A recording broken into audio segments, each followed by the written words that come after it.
Решаващи дни за бюджета на държавата. Сред основните критики към план-сметката е и прогнозата за растеж на държавния дълг. Финансовото министерство планира до година нов дълг до 10 милиарда и половина евро. Така до края на следващата година той ще нарасне до 37 милиарда и 600 милиона евро. Прогнозата е през 2027 дългът да нарасне още до 43 милиарда и половина евро, а през 2028 да стане 49 милиарда.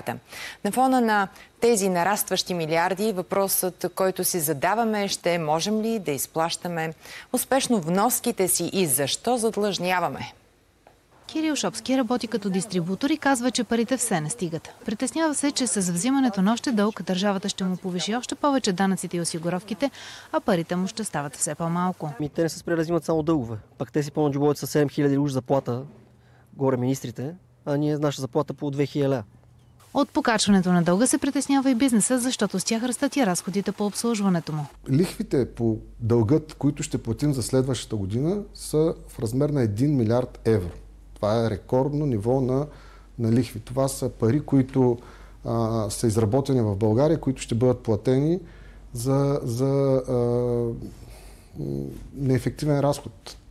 Този разход не произвежда продукт. Това е лихва за дълг. Според икономисти, дългът се ползва за покриване на текущи разходи, като растящи заплати в държавния сектор, а не за подходящи инвестиции. Има големи проекти, които могат да се правят, които да имат положителен ефект върху развитието на икономиката. Опасенията са, че по-ниските лихви, които ще получаваме като членове на еврозоната при взимането на дълг, ще изкушават правителствата в бъдеще да бъдат още по-смели при взимането на заеми. Най-вероятно ще има други данъци, които ще се увеличат.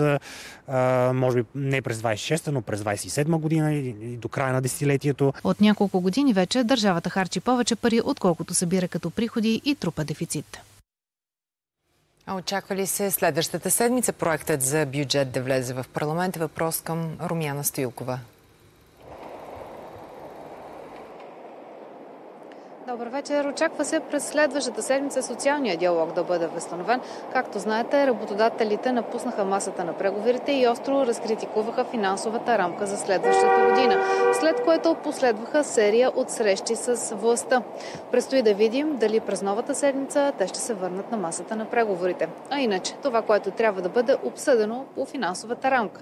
Дефицит от 3%, ръст на икономиката от 2,7 на 100 и дълг над 10 милиарда евро. И още, предвижда се увеличаване на осигурителната вноска с 2%, ръст на минималната работна заплата до 620 евро, ръст на максималния осигурителен доход до 2352 евро.